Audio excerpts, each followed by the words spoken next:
오늘 또 고맙습니다. 저는 교실을 떠난 구교사 박현현입니다. 백석 시인의 현대시 여승입니다. 자, 세속과 인연을 끄는 여승의 자연입니다.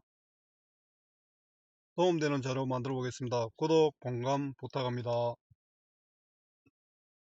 자, 길잡이입니다. 가족 공동체의 붕괴와 한 여인의 비극적인 삶. 자, 세속과 인연을 끄는 여승의 사연 백석 여승 해석. 사연 없는 이는 아무도 없습니다. 세상 인연을 끄는 여성이라도 다르지 않을 것입니다. 화자는 산속 절에서 여성을 만났습니다. 일거리 찾아 떠난 남편 찾으러 어린 딸과 여인도 집을 나섰습니다.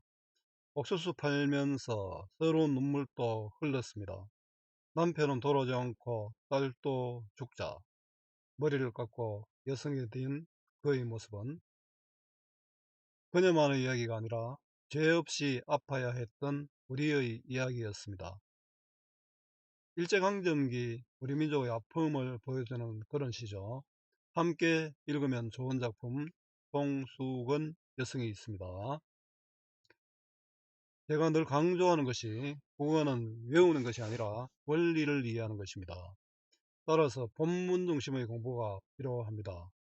요약시 보고 문제만 푸는 공부는 실패합니다. 국어는 정답을 찾는 것이 아니라 주어진 상황에서 알맞은 답을 찾는 것 꼭 기억하세요. 이해의 배경입니다. 자, 이 시는 한 여인의 비극적 삶의 모습을 형성하고 있는데 가난으로 인해 가족을 잃고 여성이 되기까지의 일생을 서사적으로 그려내고 있습니다. 이 시가 창작된 시대와 연관지어 볼 때 일제강점기 가족들과 헤어지고 고향을 떠날 수밖에 없었던 우리 민족의 현실적 모습을 잘 드러내고 있는 작품입니다. 자, 역순행식 구성.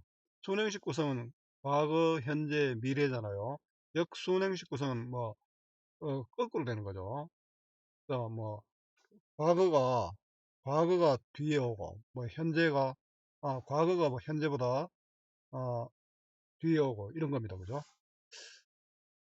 1년은 여성이 된 여인의 현재 모습, 2에서 4년은 과거 여인의 비극적인 삶의 모습과 여성이 되는 과정을 담고 있습니다. 작품 한번 읽어보겠습니다. 여성은 합장하고 절을 했다. 가지치의 내음새가 났다. 쓸쓸한 낯이 옛날같이 늙었다. 나는 불경처럼 서러워졌다. 평안도의 어느 산 깊은 금전판. 나는 파리한 여인에게서 옥수수를 샀다. 여인은 나으린 딸아이를 때리며 가을밤같이 차게 울었다. 텃벌같이 나아간 지아비 기다려 10년이 갔다. 지아비는 돌아오지 않고 어린 딸은 도라지꽃이 좋아 돌무덤으로 갔다. 산꽁도 슬프게 울은 슬픈 날이 있었다. 한절의 마당 위에 여인의 머리꼬리가 눈물방울과 같이 떨어진 날이 있었다. 좀 슬프네요. 여성은 합장하고 절을 했다. 여성은 시적 대상입니다. 근데 오늘 처음 보는 것이 아니라 옛날에 본 적이 있었습니다. 가지치 냄새가 났다. 가지치는 산나물입니다. 가지치 냄새가 났다. 산나물 냄새가 났다는 것은 별 생활을 한 지 오래되었다는 거죠. 세속을 떠나 산 생활을 오래 했다. 거의 탈속적이고 또 여기는 또 냄새니까 후각적 이미지가 쓰였습니다. 쓸쓸한 낯이 옛날같이 늙었다. 쓸쓸한 낯이 쓸쓸함이 그래도 느껴졌겠죠. 그 세월의 풍파 옛날같이 또 늙었잖아요. 또 늙었다. 옛날같이 늙었다. 옛날이 항상 우리 추억과 아름다움만은 또 아니겠죠. 세월의 풍파 또 과거의 고단했던 삶을 여기에 이에 사연에서 압축적으로 제시합니다. 이 부분이 바로 그 여인의 삶을 아주 압축해서 제시하고 있죠. 쓸쓸함과 또 늙은 모습이 담긴 여인의 모습을 생각하면 되겠습니다. 자, 여기 직유법이 있습니다. 이 옛날은 긍정적인 그런 이미지는 아닌 것 같습니다. 좀 애달픈 그런 이미지입니다. 나는 불경처럼 서러워졌다. 불경이는 연불이나 경전이잖아요. 연불인데 경전이 아마 내가 서러우니까 연불 경전도 또 서럽게 느껴질 수도 있고, 또 스님의 또 연불 경전 소리가 또 서러울 수도 있겠죠. 연불처럼 서러워졌다. 어쨌든 서럽다는 뜻입니다. 힘든 삶을 산 여성에게 느끼는 연민입니다. 공감이죠. 우리 어떤 사람에게, 다른 사람에게 공감하는 능력이 굉장히 중요하다는데, 저도 좀 많이 부족합니다. 요즘 우리 대통령을 보면은 공감하는 능력이 많이 떨어지는 것 같아서, 개인적으로 그렇게 느낍니다. 산속절에서 만난 여성입니다. 현재의 모습입니다. 평안도 어느 산 깊은 금전판. 평안도 어느 산, 이건 공간적 배경이죠. 금전판은 금광의 일터입니다. 이 여성이 되기 전에 이 여인이 금전판에서 나는 화려한 여인, 피곤한 모습의 여인이죠. 첫 만남입니다. 출가하기 전의 모습이고요. 옥수수를 샀다. 아주 피곤해 지쳐가지고 이 옥수수를 팔았겠죠. 여인은 나어린 딸아이를 때리며 가을밤같이 차게 울었다. 나어린 나이입니다. 나이 어린 딸아이를 때리며, 어린 애니까 뭐 투정도 부리고 일을 안 하겠습니까? 배도 고프다 갈 거고. 근데 그 아이를 때릴 수밖에 없는 엄마의 마음이 어떻겠습니까? 가을밤같이 차게 울었다. 직유법이네요. 자, 여인의 힘겨운 삶을 이렇게 가을밤같이 차게 울었다. 촉각적 이미지죠. 예, 촉각적 이미지고, 요거는 또 뭡니까? 울음이 차다니까, 울음은 청각이잖아요. 청각을 촉각적으로 표현했으니까 공감각적 표현입니다. 여인의 힘겨운 삶을 가을밤같이 차게 울었다고 표현하고 있습니다. 토장 부리는 딸아이를 때리며 우는 모습, 주기법도 쓰였습니다. 금전판에서 만난 여성, 과거 일입니다. 섣벌같이 나아간 지압이 기다려 10년이 지나갔다. 섣벌은 일벌입니다. 일벌은 열심히 일하잖아요. 여왕벌은 뭐 안에서 새끼를 놓지만 일벌은 열심히 일하죠. 직유법이고요. 지압이는 일 열심히 하러 일 벌어서 이제 처자식 먹여 살리려고 돈 벌러 나간 남편입니다. 그런데 10년 동안 안 왔습니다. 얼마나 어려웠겠습니까? 여자 혼자서 딸아이까지 키워야 되는데, 지아비는 돌아오지 않고 아마 지아비도 죽었을 수도 있을 겁니다. 어린 딸은 도라지꽃이 좋아 돌무덤으로 갔다. 자, 어린 꽃은 도라지꽃이 좋아서 간 게 아니고 참 아파서 죽었겠죠. 딸아이 죽음, 어린 아이가 이렇게 죽었습니다. 더 외롭잖아요. 여인이 혼자서 사는 것도 외로운데 딸아이까지 이렇게 죽었으니까 완전히 설상가상의 상황이죠.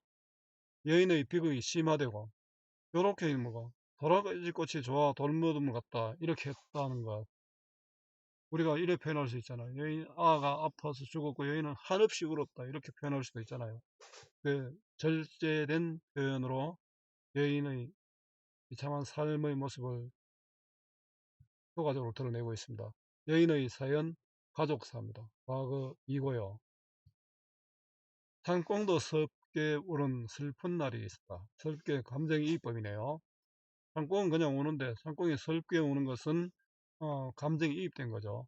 그 청각적 이미지로 여인의 슬픔을 형상화했습니다.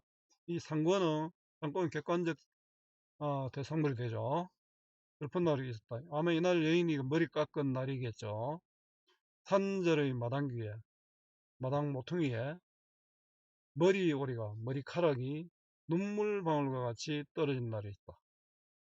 눈물방울 같이 떨어졌다. 이건 아주 한스럽죠. 여성이 되던 날, 여인의 한을 형상화하고 있습니다.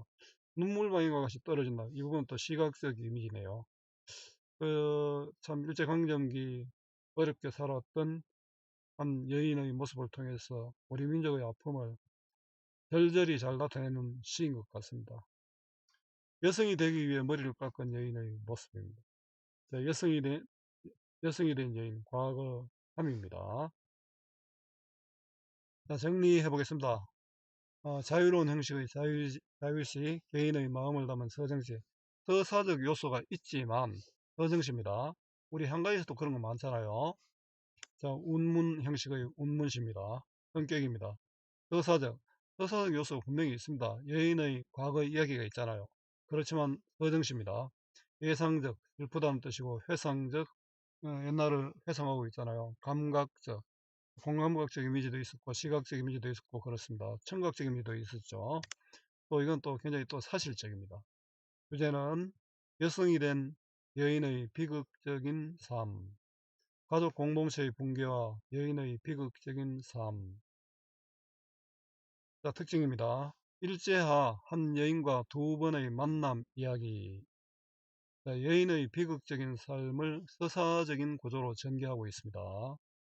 화자는 관찰자적 입장에서 시적 대상인 여성에 대해 묘사하며 전달하고 있습니다. 아주 객관화시켜서 전달하고 있죠. 역순행식 구성을 통해 시상을 전개한 과거, 현재, 미래가 아니고 현재가 앞에 나오고 과거가 뒤에 나오는 거죠. 감각적 이미지와 비유를 통해 직유법이 많이 쓰였죠. 여인의 비극적인 삶을 형상화했습니다. 해상적 어조와 시상의 압축과 절제, 슬프다고 막 이런 울어 그 슬픔을 굉장히 압축해서 절제해서 제시하고 있습니다. 직유와 감정이 공감각 심상도 활용했습니다. 화자가 바라보고 있는 대상은 남편과 아이를 잃고 여성이 된 여인입니다. 여인의 비극적 삶을 생각하는 화자는 더러움의 정서를 느끼고 있습니다. 자, 활동하기는 문제 은행 활용하시면 됩니다. 수고 많았습니다. 제가 살아있는 한 좋은 자료로 보답하겠습니다. 어디서나 검색은 박전현입니다.